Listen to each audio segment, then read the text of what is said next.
Olá, sejam bem-vindos, bem-vindas. A CNN continua com a série de entrevistas com os candidatos à Prefeitura de São Paulo, comigo, Muriel Porfiro, na condução dessa conversa, e ao meu lado os nossos analistas de política da CNN, Clarice Oliveira e Pedro Venceslau. E hoje a gente conversa com a candidata Marina Helena, do Partido Novo. Candidata, muito bem-vinda aqui à CNN Brasil. Muito obrigada a vocês, obrigada à CNN e obrigada a todos que nos acompanham. Vamos começar então com essa nossa conversa, candidata. A gente começa sempre citando o nosso agregador de pesquisa da CNN Brasil, que compila todas as pesquisas feitas durante esse ano. No momento, a senhora, nesse agregador de pesquisas, tem 3% das intenções de voto. Já chegou ali próxima dos 4%, mas agora, atualmente, é 3%. A senhora esperava estar com um desempenho melhor nessa altura da campanha ou não? Bom, ontem saiu uma pesquisa em que houve um crescimento, né? Poucos candidatos tiveram crescimento, teve uma queda importante de alguns e eu cresci nas pesquisas e já nem lembro mais o número, mas já estou acima de novo dos 4%. Vão sair mais 2 pesquisas. Agora, todas as pesquisas têm em comum o fato de que eu sou a candidata mais desconhecida da população.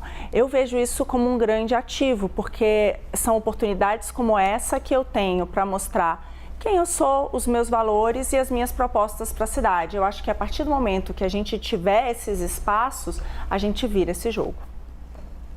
Candidata, bem-vinda. Muito obrigada pela participação aqui no CNN Entrevistas. Eu gostaria de trazer aqui para a discussão o seu posicionamento político. A senhora se declara como uma candidata de direita, diz que não há outros candidatos aí colocados na disputa em São Paulo que de fato são alinhados ali aos ideais de direita, mas a pessoa que a senhora descreve como o maior líder da direita brasileira escolheu um candidato que tem um perfil um pouco mais ao centro e optou por não apoiar a senhora. Como a senhora se vê aí diante desse posicionamento do ex-presidente Jair Bolsonaro? A senhora se vê como uma candidata da direita abandonada pela direita? Bom, a gente sabe muito bem a questão política no Brasil, né? Não é tão simples. Os partidos, muitas vezes, eles acabam fazendo acordos e apoiando candidatos de diversos perfis. Agora, eu sei que o que está acontecendo aqui em São Paulo, o que vem acontecendo, eu acho, nas últimas semanas, mostra muito que não existe...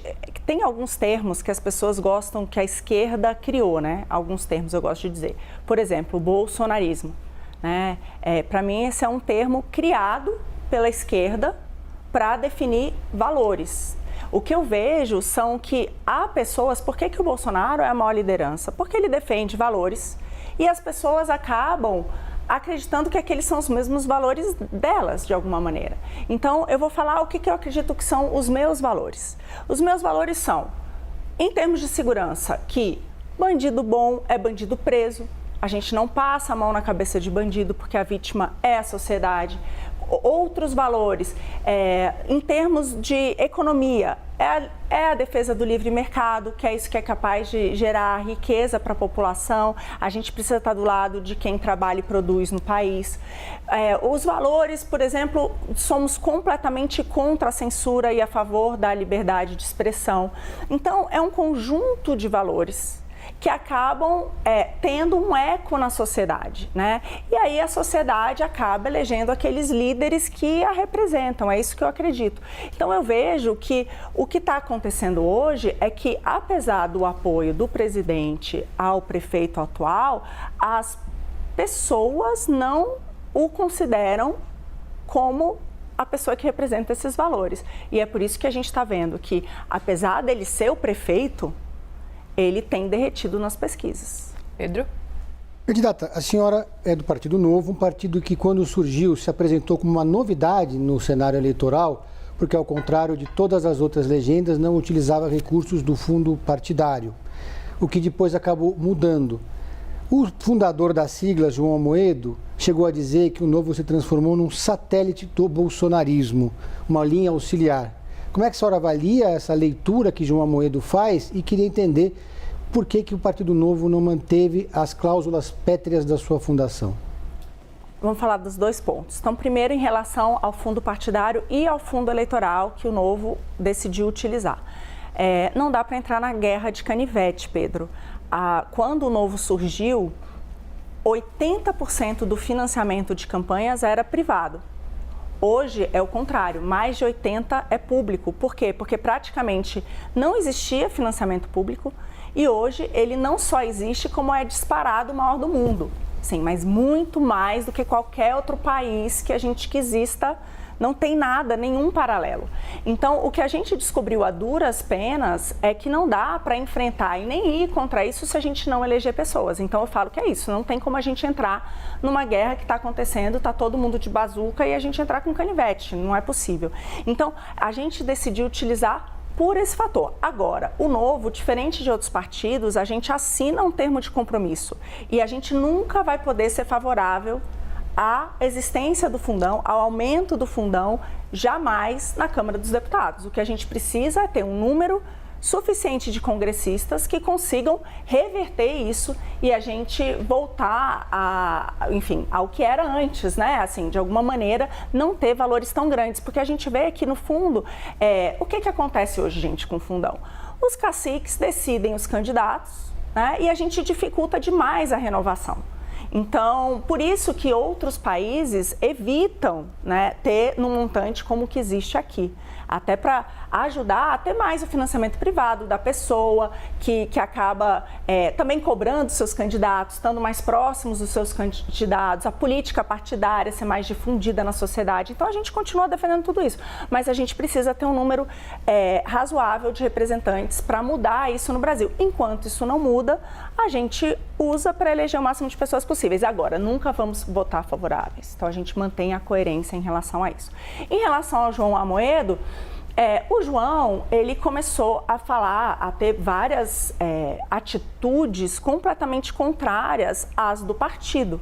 Isso começou, por exemplo, já na questão que a gente tem visto aí do judiciário, na questão da censura, então várias posturas. Depois disso, ele apoiou o presidente Lula nas eleições. Hoje, por exemplo, ele declarou apoio aqui na cidade de São Paulo a Tabata Amaral, que é de esquerda.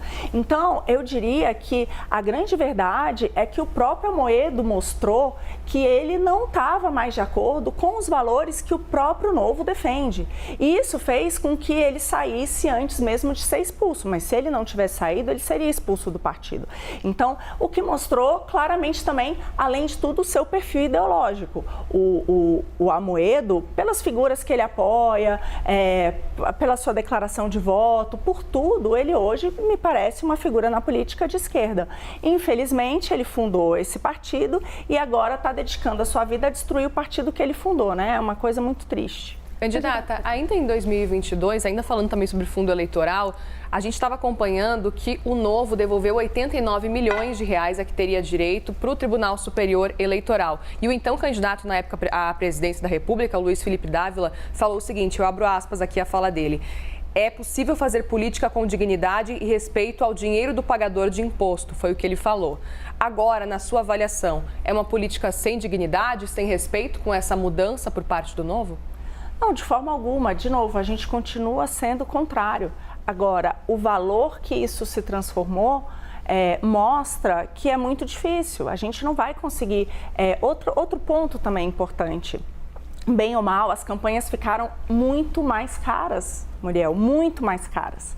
Tudo ficou muito mais caro. Agora que eu estou fazendo campanha, por quê? Porque é óbvio que se você joga, de repente, 5 bilhões, que, de novo, não tem paralelo, gente, em nenhum outro lugar do mundo, ficou tudo. Então, para você conseguir contratar qualquer coisa, para você fazer qualquer coisa de campanha, virou um absurdo, porque tem muito dinheiro sendo jogado aí. Então, infelizmente, a gente tinha que tomar uma decisão. Se a gente vai entrar na guerra em iguais condições não, né? Porque hoje a gente tem 3 parlamentares, então, no fundo, o que a gente tem de fundão nem se compara aos outros. Qualquer um pode olhar a nossa prestação de conta do que vai ser a minha campanha comparado com as outras campanhas aqui. A gente vai ficar com uma fração muito menor, eu diria que, sei lá, 3%, 4%, nem sei, vai ser muito menor.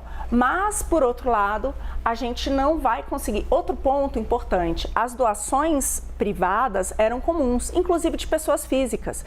Mas como o fundão aumentou demais, a própria pessoa física hoje é mais difícil dela colocar, porque ela diz assim, ó, já estou pagando, eu já estou gastando imposto, eu já estou pagando uma fábula para os políticos, eu não vou doar mais para vocês. Então isso também inibe que as pessoas, se a gente não tivesse essa dinheirama sendo despejada, a gente conseguiria fazer campanhas muito mais baratas e a gente também conseguiria trazer a sociedade para entender também do financiamento, porque ela já não estaria pagando essa baba em impostos para financiar políticos. Candidata, a senhora admite aí que a senhora ainda é muito desconhecida e é importante que a população brasileira saiba quem é Marina Helena, no que ela acredita. A senhora tem feito uma defesa muito enfática da restrição à realização do aborto após a 22ª semana por conta das suas críticas ao procedimento de assistolia fetal. Mas o fato é que a lei brasileira determina que não há um prazo e dá o direito a mulheres que forem, por exemplo, vítima de violência, vítima de estupro, de fazê-lo no prazo que for possível. A realidade brasileira, infelizmente, não dá a muitas dessas vítimas a agilidade necessária para que o processo seja feito dentro do prazo de 22 semanas. A gente tem incontáveis exemplos de meninas que tentam e não conseguem. A pergunta que eu faço à senhora é, se eleita, a senhora se compromete a garantir que na rede municipal, dentro da cidade de São Paulo, as mulheres consigam exercer esse direito de fazer o aborto mesmo após a 22ª semana? Clarissa, vamos por partes. Aí eu vou dar um depoimento aqui de alguém que foi violentado aos 13 anos de idade e que acabou de ser mãe. Meu filho está com 5 meses agora, meu segundo filho. O que eu sei é o seguinte, com 22 semanas, gente, a criança, ela sonha, ela soluça, ela dá cambalhota na sua barriga, ela sente dor, ela inclusive tem grandes chances de viver fora do útero da mãe. Países hoje que permitem o aborto, a grande maioria deles coloca isso com uma data. Por que isso? Exatamente pela possibilidade da vida fora do útero da mãe. Tá? Eu não tenho dúvida nenhuma que a gente precisa combater de todas as maneiras possíveis a violência sexual. De todas as maneiras possíveis. No Brasil, infelizmente, a gente não pune nada. Um homicídio, que é uma coisa absurda, a gente tem 8% dos crimes desvendados. Quando a gente vai falar de crime sexual, de estupro, não existe. Olha as métricas, quem é condenado por isso? Então a gente precisa endurecer essas leis para garantir que as nossas meninas, que as nossas mulheres não sejam violentadas. Agora, tinha uma decisão do Conselho Federal de Medicina que regular. O que aconteceu que não também? Eu acho que é a lei, né, não, candidata? Perfeito. Mas vamos entender como é que funcionava antes. O que acontecia era o seguinte. Antes, uma mulher, quando ela acontecia essa tragédia, né, uma tragédia de ser violentada, ela precisava, no caso do estupro, de fazer um boletim de ocorrência, de explicar aquilo que aconteceu. E aí falaram, com isso há um atraso. Isso faz com que a gravidez continue por muito tempo e coloque em risco, inclusive, a vida da mãe em casos de aborto tardio. Então, a sociedade civil pressionou para que não se precisasse fazer boletim de ocorrência, para que o processo fosse agilizado, sempre alegando o quê?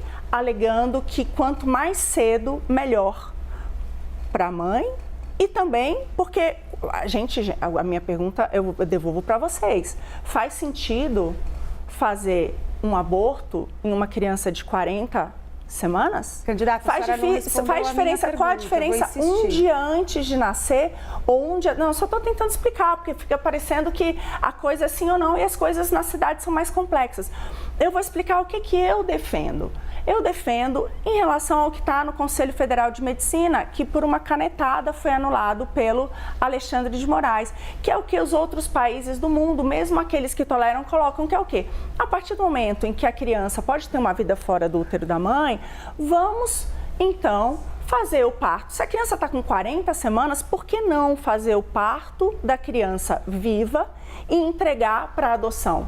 Por que vai fazer o parto? Porque, gente, a partir da 22ª semana, não só a mãe vai precisar fazer um parto, como, aliás, tem o caso da menina recentemente que ficou mais de 20 horas em trabalho de parto depois de matarem o seu feto. Por que não dar a oportunidade desse feto nascer vivo e entregar para adoção? Porque existem tantas famílias querendo acolher. Eu entendo que essa é a sua posição. O que a lei diz hoje é o seguinte, que não deve ser punido.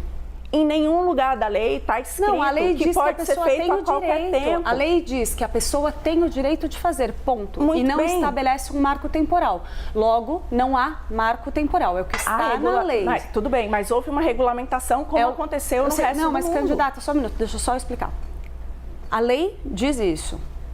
E há uma decisão do Supremo Tribunal Federal que não é uma simples canetada, é uma decisão judicial, que valida o entendimento de que a Constituição brasileira prevê que não há prazo. Um juiz vale mais que todos os médicos? Hoje é a justiça, candidata. Essa é a decisão da justiça. Olha o ponto que chegamos no Brasil. Então, mas é a pergunta que eu estou fazendo para a senhora, candidata. A senhora, então, está dizendo que em São Paulo, como prefeita de São Paulo, esta decisão judicial não vai ser cumprida na sua gestão, é isso? Essa é a minha pergunta. Eu vou trabalhar o quanto eu puder. E eu vejo que o Congresso está indo nessa direção, porque essa é uma coisa que precisa ser regulamentada o quanto antes por lei. E eu vou trabalhar durante a minha carreira na política para que a gente reveja as nossas leis e coloque, sim, um limite. Por quê? Porque a criança, a ideia toda de não precisar fazer BO, a ideia toda de agilizar o processo seria exatamente para que se não se ultrapassassem as 22 semanas. A ideia toda seria que, nesses casos terríveis, gente, de novo, horrendos, e eu não sou a favor de punição nenhuma de menor, punição nenhuma de nenhuma mulher, punição nenhuma de ninguém, é um caso horrível, mas a ideia toda é agilizar esse processo para que você não tire uma vida de uma criança que sente dor, uma criança que sonha, uma criança que soluça, uma criança que é capaz de viver fora do útero da mãe. Então a gente precisa regulamentar isso via lei. Eu vou trabalhar assim como tem várias coisas, a prefeita da maior cidade do Brasil, ela pode ajudar a gente ter um processo rápido de adoção. De novo, também é normal que uma criança que foi violentada, como essa menina, seja obrigada a ficar 20 horas em trabalho de parto de uma criança morta, enterrar esse bebê. Gente, de novo, essas questões não são simples. Não adianta vocês quererem colar uma pecha em mim. Eu estou sendo franca. Eu acho que a gente precisa ter um trabalho que é esse. A partir de 22 semanas, pode ver fora do útero da mãe, então vamos fazer de um outro processo. Vamos fazer o parto que vai precisar ser feito se a criança estiver morta ou viva, de uma criança viva, e entregá-la para um lar cheio de mães aí loucas para adotar uma criança. Ou seja, vamos entregar para uma família, eu vou trabalhar para mudar essa crença. Essa é a sua crença, a gente entendeu. É isso. Eu vou trabalhar para mudar isso em todo fórum que eu puder. Mas como prefeita não é a sua crença que vai prevalecer, certo? Eu quero saber o que a senhora vai fazer como prefeita. Isso é a sua crença pessoal, se vai cumprir a decisão judicial. Se uma decisão judicial vai ser respeitada. Eu acredito que a forma como a coisa está indo no Congresso, a gente vai conseguir mudar isso. Até lá eu vou cumprir a lei. Mas o meu ponto é, eu vou trabalhar muito para mudar a lei. E eu acho que da forma como a coisa está indo, a própria população vai buscar que essa lei seja cumprida. O que eu vejo é o seguinte, sim, um juiz, numa canetada, foi contra uma decisão médica. A outra coisa que eu pergunto é o seguinte, gente, olha o absurdo que a gente está vivendo. A gente vai obrigar médicos a fazerem esse tipo de coisa?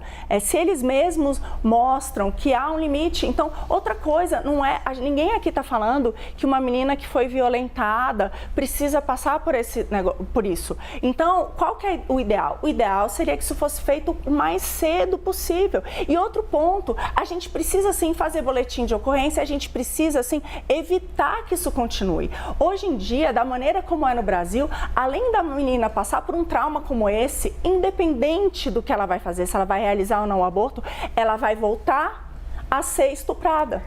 Esse é o que acontece hoje, porque a gente não pune. Ao invés da gente pegar a nossa lei, ao invés da gente pegar o nosso judiciário, ao invés da gente pegar as nossas forças policiais para punir aqueles que estupram e evitar que isso continue, a gente fica discutindo horas e horas em todos os lugares se a criança com mais de 22 semanas deve ou não ser morta. É uma mudança para mim. Mudando de assunto um pouco, todas as campanhas na disputa pela eleição aqui em São Paulo reclamaram muito do desempenho de Pablo Marçal nos debates e reclamam da postura dele, uma postura que desrespeita os adversários, que ele fala palavrão, que ele usa objetos, não respeita as regras do debate e pedem mudanças. Quero saber como a senhora avalia a postura do influenciador Pablo Marçal nos debates e se a senhora concorda com as críticas dos adversários ou se a senhora está fazendo uma dobradinha com ele nos debates que a senhora participa e ele também. Pedro, em primeiro lugar, não faz nenhum sentido fazer dobradinha com ninguém e ser candidata a prefeita. Eu sou candidata a prefeita porque eu acho que eu sou a melhor opção para São Paulo. Eu acho que isso é muito importante que seja dito. Em segundo lugar, o que eu vejo de sabatinas e de debates? Gente, quem quer ser candidato a qualquer coisa, quem quer ser político, tem que estar passível de sofrer críticas e tem que estar passível de sofrer pressão.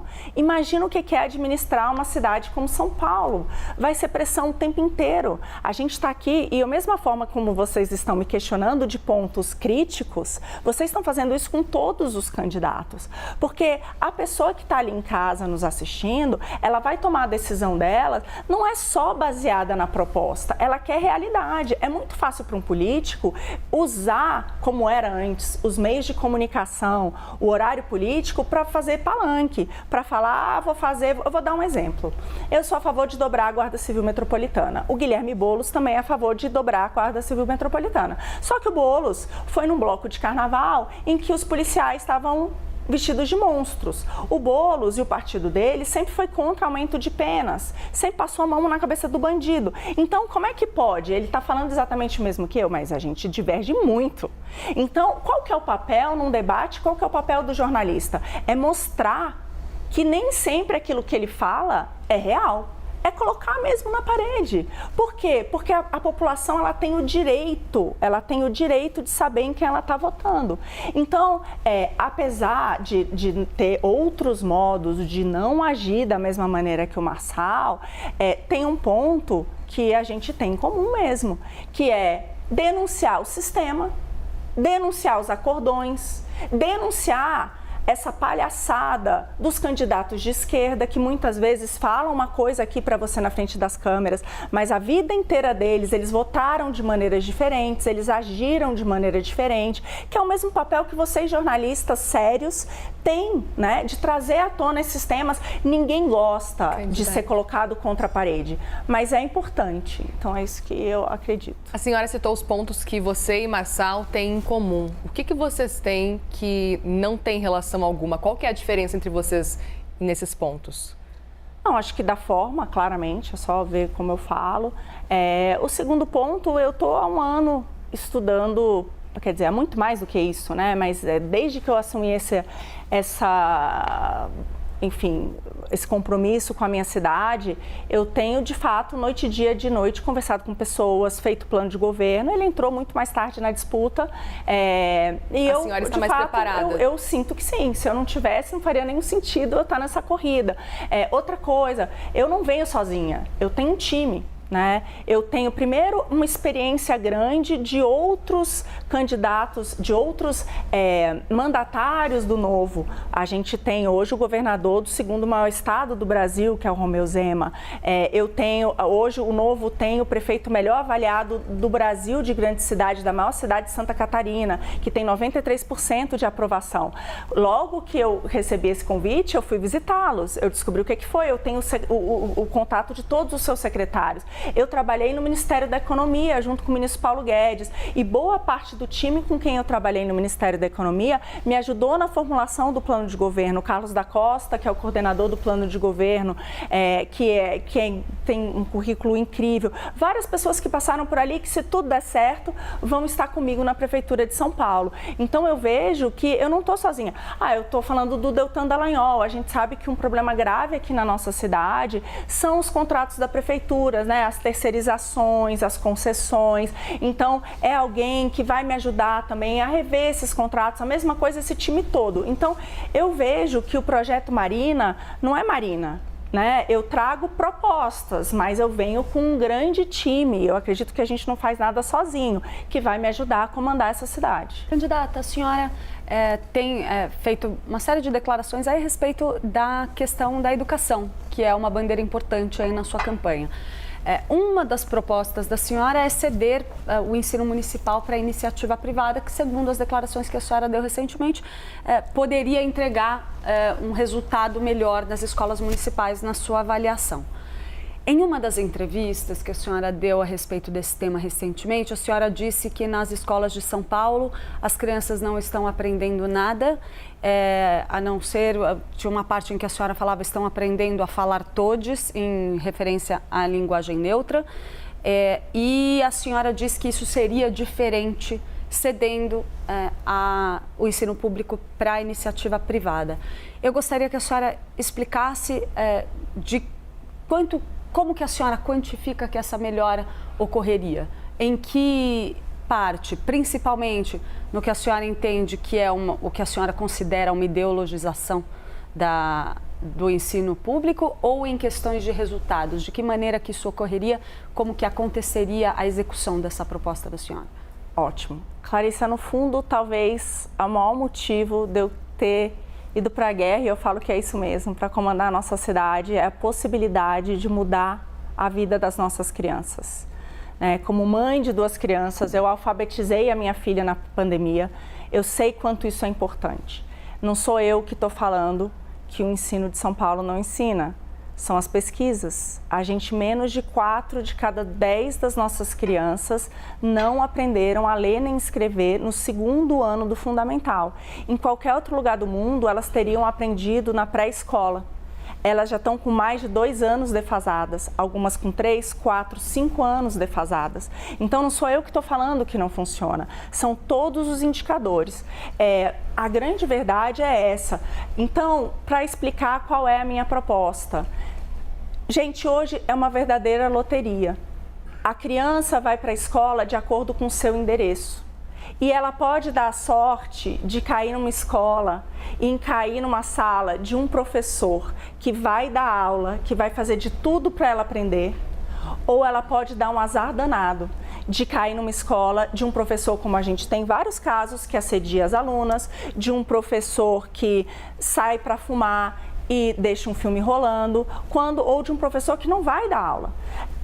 É uma loteria. Isso para mim não faz nenhum sentido. Então, qual que é a minha proposta? Escolas excelentes. Qual a minha diferença para os outros candidatos? Eu não tenho nenhum compromisso com o sindicato. O meu compromisso é com os alunos. Eu quero que os alunos aprendam. E qual que é a minha proposta para isso? A minha proposta para isso é o seguinte: a gente vai remunerar bem professores que ensinam e a gente vai mandar para a rua aqueles que não ensinam. Mas como isso identificar vale isso, tudo. candidato? E a mesma coisa quando eu falo de trazer as melhores escolas particulares para a gestão das escolas públicas. Hoje saiu um ranking em que mostra a melhora em Minas Gerais, né, das escolas do projeto Somar, lá do governador, principalmente nas escolas da mais periferia. Ele pegou todas as escolas com a menor índice de aprendizagem e trouxe um processo de trazer escolas particulares para administrar. E melhorou, foi uma das melhores notas. A mesma coisa acontece com o Adriano Silva, lá em Joinville, em que escolas de bairros nobres e de bairros pobres têm a mesma praticamente aprendizagem, é a menor diferença de aprendizagem. Como? fazendo isso. E aí, qual que é a ideia de trazer as escolas particulares? Vai continuar, gente, gratuito. A mãe não vai ter que pagar. Hoje, aliás, é muito caro e pago pelos nossos impostos. Hoje, uma escola pública em São Paulo, é isso que a gente não se dá conta. O ensino fundamental. Uma mensalidade de um aluno hoje do ensino fundamental público custa R$ 1.650. No particular, R$ 1.470. Só que o particular é mais barato e a aprendizagem é muito melhor. Eles aprendem a ler e escrever na idade correta, todos os índices são melhores. Então, o que eu quero dar é essa oportunidade para as crianças da periferia terem um ensino de qualidade. E aí, trazendo para a cidade de São Paulo, isso já existe hoje no Liceu Coração de Jesus. É um exemplo no ensino fundamental. A gente está falando no meio da Cracolândia, uma escola que ia fechar, centenária, administrada pelos salesianos, que fez uma parceria com a prefeitura, atende alunos da rede pública. E o que não que sou a eu que senhora estou vai fazer falando. com todos os servidores das escolas públicas? Porque eles são concursados. Os o que vai ser feito com essas de pessoas? novo, a gente não vai trocar tudo. Acontece que a gente tem aí. Mas se os professores que a senhora está citando são omissos, o que a senhora vai fazer? Como que a senhora vai mudar? Os professores omissos vão sair e a gente vai trazer aqueles que queiram Mas como identificar o que é um professor omisso? Como que a senhora omisso? vai saber quem que tem que sair e quem tem que entrar? Várias cidades estão fazendo isso. É o que está sendo feito em Joinville, por exemplo. Como é que a gente faz? Se o professor vai dar aula, a gente tem isso, e a aprendizagem dos alunos. Os alunos vão fazer provas trimestralmente. Trimestralmente eles vão ter provas. E aí a gente vai ver, puxa, esse aqui está sempre melhorando, esse aqui está pior, a gente está ajudando de todas as maneiras e não está conseguindo. Mas, candidata, e a gente vai ter que fazer. A remuneração tem que ser variável. O que a gente não pode é pagar igual. Isso não poderia ter uma consequência extremamente complexa de se administrar? Porque a gente está falando, como a senhora disse, de crianças que vêm com uma bagagem, um histórico. A senhora vai fazer uma avaliação a cada 3 meses, a cada 6 meses e os alunos, os professores cuja classe não tiver bom desempenho nessa avaliação simplesmente vão ser retirados do serviço público? O que a senhora vai fazer com esses concursados? Olha só, vamos lá, gente. Dependendo de alunos. Se os alunos já trazem...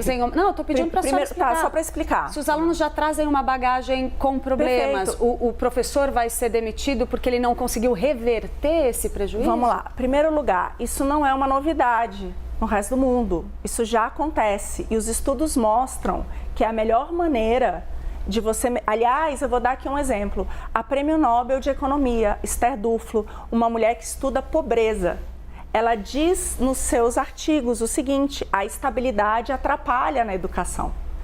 Ela dá o exemplo do Quênia. O Quênia melhorou muito os índices de aprendizagem. Como? Renovando os contratos dos professores a cada ano, de acordo com a aprendizagem do aluno. Eu não estou falando que eu tenho que comparar um aluno de uma realidade com outro de uma realidade diferente. Eu quero comparar ele com ele mesmo. Eu quero comparar ele com ele mesmo. O professor vai ter todo o incentivo possível a melhorar. Então, o aluno tem uma nota 1. Se ele passar de 1 para 2, ele merece um prêmio muito maior do que o que passou de 9 para 10. Mas, ele é sempre com ele mesmo. Agora, o que a gente tem hoje na cidade? Só para quem está em casa também entender. A gente tem cerca de 1 em cada 5, 1 em cada 4 professores que não vão dar aula. Aí, os outros 3 que estão dando aula não conseguem, porque os alunos... É tão engraçado que eu falei isso na associação dos professores aqui. Eles disseram, você tem razão. Professor bom mesmo, Clarissa, adora isso, porque ele vai receber, ele quer ensinar. O professor que tem isso como vocação, só que hoje, ele infelizmente, ele está sobrecarregado, porque ele tem que trabalhar por ele e pelos que não trabalham. Então, o que eu estou falando não é nada demais, gente, é o seguinte, e por que a particular acaba fazendo isso? Porque quando a criança não aprende, os pais tiram o filho da escola. Então, antes disso ser feito, a escola muda. E outra coisa, tem um monte de professor que quer ensinar. O que eu estou propondo não é, não, é trazer aqueles que queiram ensinar. Os alunos vão continuar aprendendo. Não, né? candidata, Então, eu entendi, mas a estabilidade que a senhora critica nesse momento, ela está na Constituição. Então, esses servidores, esses professores e os servidores dessas escolas municipais têm essa garantia constitucional de manterem os seus empregos. Então, a pergunta que eu estou fazendo para a senhora é para a senhora implementar esta proposta que a senhora está apresentando de maneira efetiva. Não, isso já está acontecendo. O que a senhora vai fazer com esses servidores? Isso já está acontecendo em outras cidades. Eu dou o exemplo de Joinville. A partir do momento que você dá um incentivo adequado, qual que é o incentivo? A remuneração, ela vai ser de acordo... Por exemplo, São Paulo. Vou dar um exemplo. A gente não está ensinando os nossos alunos a ler e escrever, certo? Mas vocês sabem que todos os nossos servidores ganham bônus e que a nota média é 9,97? A gente está dando bônus para todo mundo, como se todos fossem nota 10, só que as nossas crianças não estão aprendendo. O que eu quero? A gente vai dar bônus para quem ensinar. Mas os professores vão vir da rede privada, então? Porque a senhora vai ceder para a rede privada. Novo, aí gente, vai substituir. Gente, alguns professores estão sendo aposentados. Aconteceu Liceu Coração de Jesus, a gente vai criar outras. Nos países em que isso aconteceu, você não precisa trocar tudo. O próprio ensino público melhora de qualidade. Por quê? Porque ele aprende com a inovação que está sendo trazida e também cria uma competição entre eles, saudável. A competição para quem ensina melhor seu filho. É tudo que a mãe de casa quer, que é o que hoje existe no ensino particular. Há uma competição. Você, na hora de decidir onde vai levar o seu filho, tem uma fila nas melhores escolas. Por quê? Porque tem uma competição. Isso faz com que tenha uma competição saudável para ensinar as crianças. E é isso que eu quero trazer na Escola de São Paulo. E, de novo, eu não estou trazendo uma proposta que não existe. Primeiro, a remuneração variável de professores, de diretores, tudo isso já existe em outros lugares do Brasil e tem dado bons frutos em termos de aprendizagem. Mas, além disso, também a gente vai trazer esse modelo que também está acontecendo em outros lugares e que tem sido melhor do que o modelo tradicional que a gente tem hoje, que, de novo, é uma loteria. Se a criança dá a sorte de cair numa escola boa e de um professor bom, que quer ensinar, não sobrecarregado, que vai dar aula, ótimo. Mas e se não? Ela tem que estar ali condenada a isso? Eu não acho isso justo. Candidata, mudando um pouco o tópico, eu queria entender até onde vai o alinhamento da senhora com a agenda bolsonarista. Por exemplo, o 8 de janeiro foi um golpe de Estado ou não foi? Uma tentativa de golpe de Estado ou não foi? Em relação ao inquérito das joias, em relação a todos os processos envolvendo Jair Bolsonaro, eu queria saber se a senhora está fechada com o ex-presidente em todos eles ou se a senhora tem algumas discordâncias e críticas em relação a Jair Bolsonaro.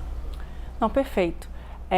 Perguntar cada uma delas. Primeiro, Pedro, de novo, eu não acredito no bolsonarismo. Tanto é isso que a gente está vendo aqui na própria cidade de São Paulo, em que não existe essa coisa que a imprensa e a esquerda tenta colocar de gado, bolsonarismo, que são vários rótulos que, no fundo, o eleitor não é bobo, né? Então, ele acaba votando na pessoa que o representa e não necessariamente em quem o Bolsonaro mandar, por exemplo, porque às vezes ela vê que pode ter sido coagido em troca de alguma outra coisa, de alguma outra cidade importante, em troca de algum outro tipo de apoio que faça sentido politicamente. Então, o eleitor, ele vê, né? Eu acho que esse é um primeiro ponto. Em relação ao 8 de janeiro, em relação ao 8 de janeiro, eu não vejo tentativa de golpe.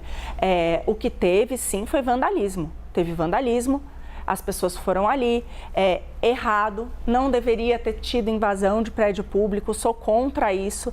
Agora, eu vejo que a gente entrou nisso como golpe de Estado e não faz nenhum sentido. Essas pessoas não estavam armadas, gente. Como é que tem golpe de Estado sem armas? Então, eu vejo que o que a gente está fazendo agora são penas desproporcionais. Como, por exemplo, hoje, eu não sei se as pessoas sabem, mas, de acordo com as nossas leis, mulheres, mães, mesmo aquelas que cometeram crimes hediondos, elas muitas vezes têm direito ao semiaberto para poder cuidar dos seus filhos. As presas do 8 de janeiro são piores do que qualquer uma dessas que cometeram crime hediondo. Elas não têm essa possibilidade. Então, o que a gente está tendo hoje, infelizmente, são condenações muito piores do que a de traficantes, de assassinos, de estupradores, de tudo isso que aí, sim, eu acho que são criminosos. Então, eu discordo dessa visão. Quais foram as outras perguntas? Não, os inquéritos todos envolvendo o Bolsonaro, se a senhora acha que ele é perseguido ou se tem algo a responder para a justiça? Não, eu vejo que a polícia, a justiça, né, e tem que investigar. E se for descoberto, todo mundo que... Enfim, se você comete algum crime, você tem que pagar pelos seus crimes.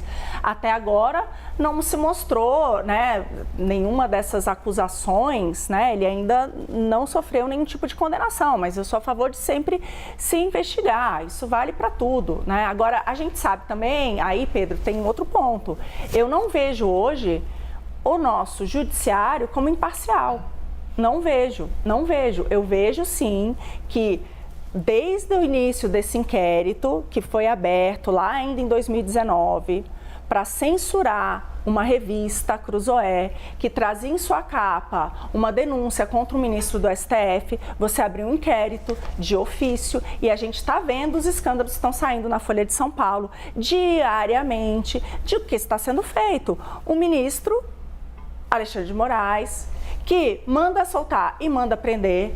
Aliás, primeiro ele escolhe o perfil e depois ele manda as pessoas irem atrás de provas. Então, o que eu vejo é que tudo isso que está aparecendo, e aí a imprensa está mostrando isso, né? Isso tem vindo à tona, me faz ter uma visão de que, infelizmente, o nosso judiciário, a gente não pode dizer que ele não está sendo um braço político, ele não está agindo sem, né, como deveria ser. De fato, o judiciário ao redor do mundo é um poder independente, ele deveria ter isenção. A foto que saiu essa semana dos ministros todos do STF, ao lado do ministro, do presidente do Senado, do presidente da Câmara, com ali um ator do Executivo, sorrindo, decidindo pautas tão importantes para a nossa democracia, eu não vejo isso como algo que deveria acontecer com os nossos ministros. Eu acho que eles deveriam ser independentes de fato, não ter viés político e não fazer perseguição política.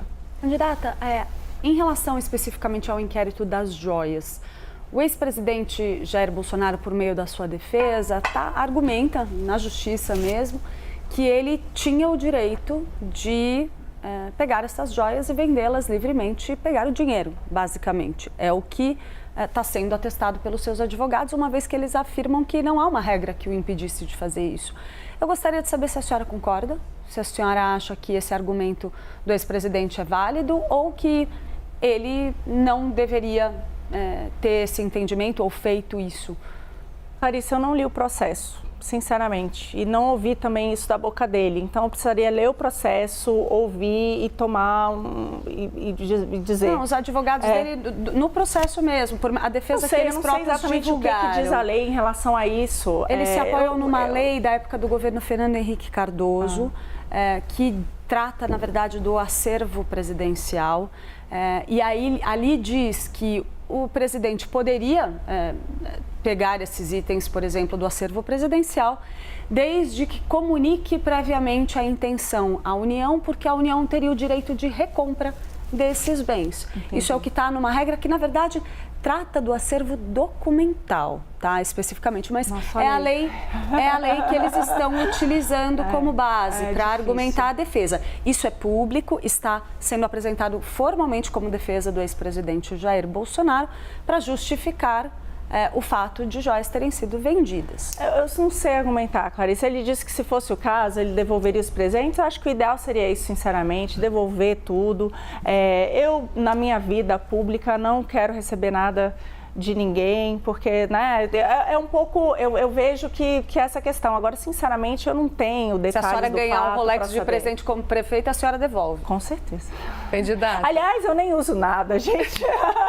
Candidata, a senhora chegou a conversar com Jair Bolsonaro ou Tarcísio de Freitas para pedir um apoio na sua campanha? Não cheguei a conversar com nenhum dos dois, até porque eu sou do Partido Novo, né? Eles já anunciaram o apoio ao Nunes desde o início, antes mesmo de eu ser candidata oficialmente, e eu vejo que, eu entendo que tem algumas questões políticas, né? Eles estão em outros partidos, o Tarcísio no Republicanos, o Bolsonaro no PL. Outra coisa, eu entendo o medo que eles têm, e que é um medo meu também, de ter um Boulos prefeito de São Paulo. Então, eles viram, talvez, no Nunes, a melhor figura para derrotar o Boulos. Eu discordo. Eu acho que eu sou melhor para derrotar o Boulos do que o prefeito. E eu acho que eu seria uma prefeita, humildemente, aqui me colocando melhor também.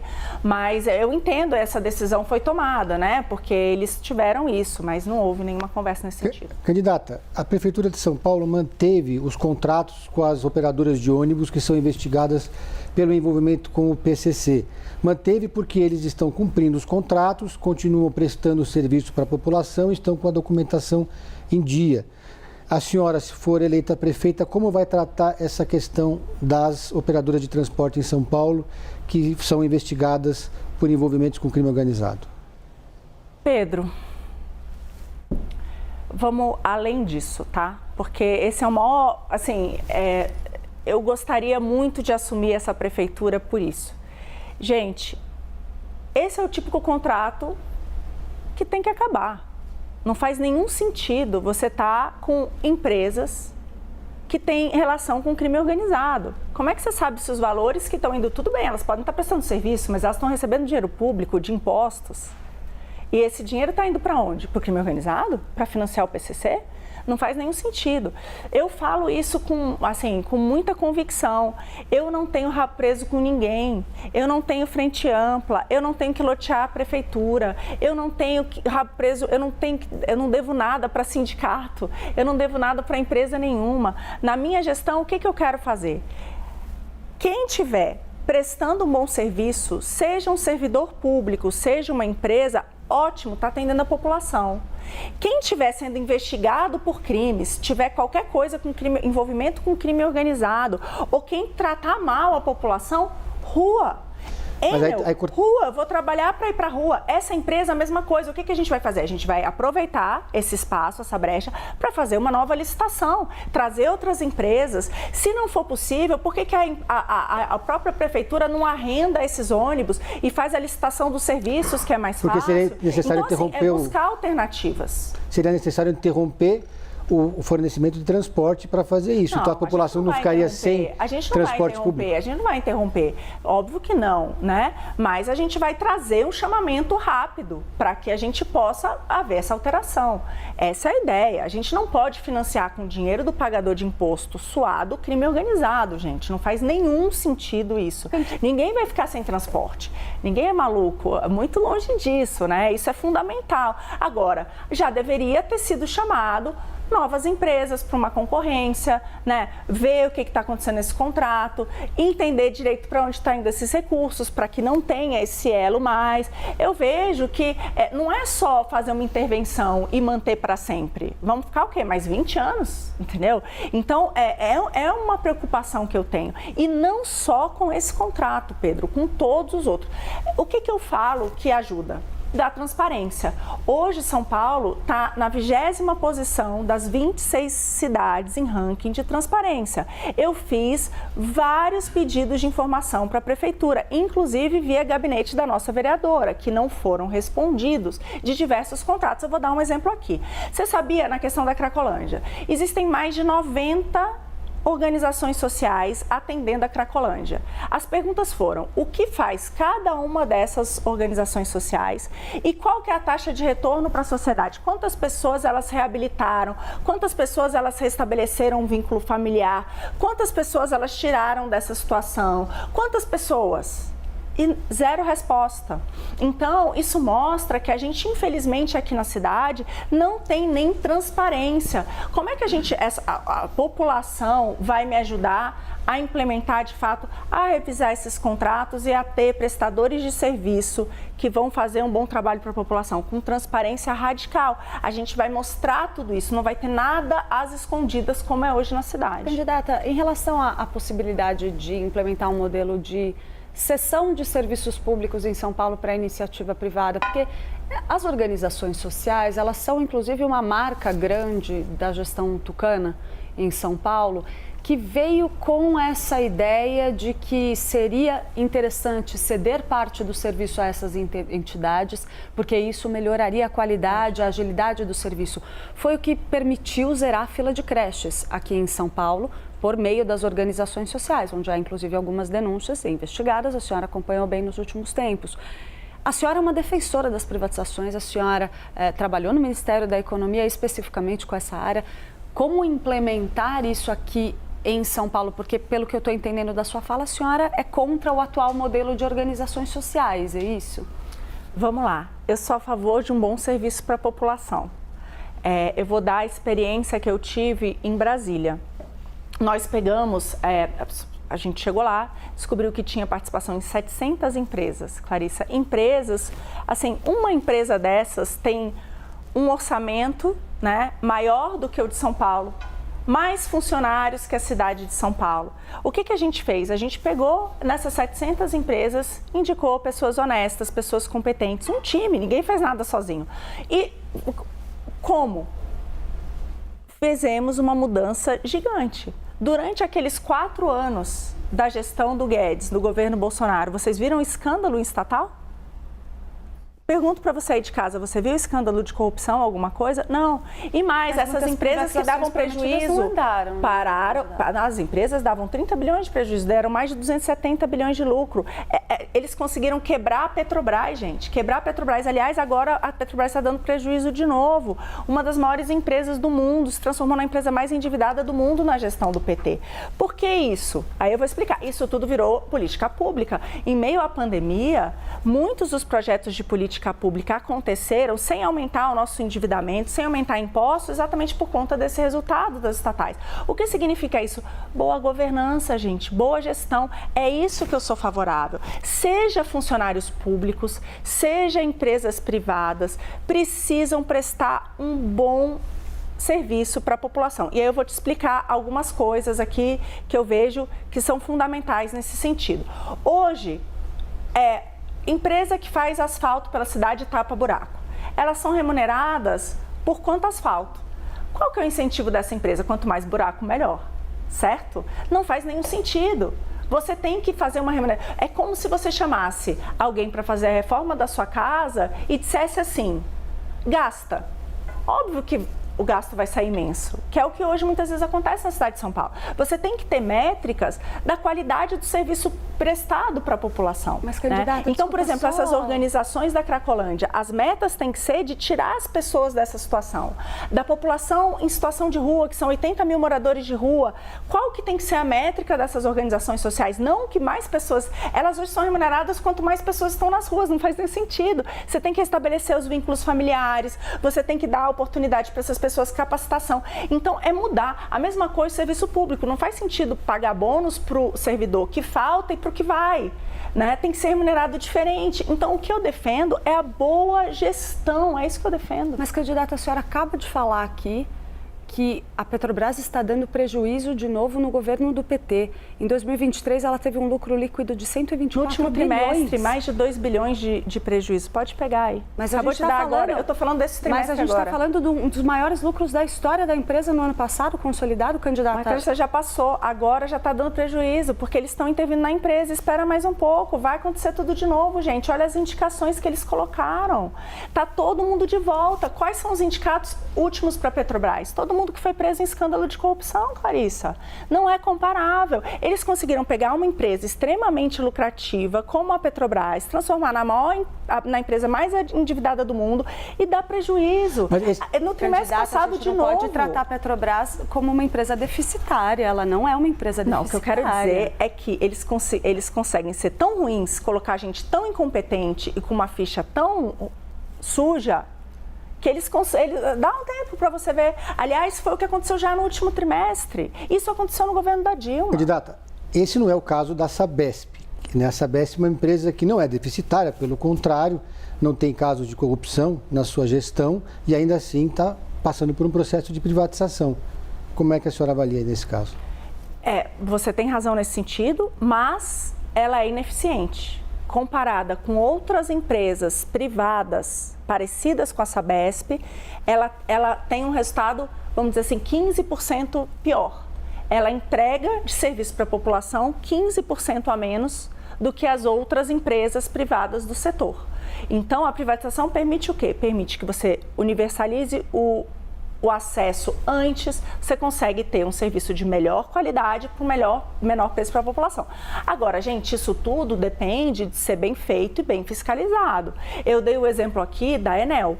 Quando eu estava ainda no governo federal, no Ministério da Economia, eu vi o caso do governador de Goiás, do Caiado, que ele quis rescindir o contato com a Enel. E foi parecido com aqui, não pode, porque é o governo federal, é a agência reguladora.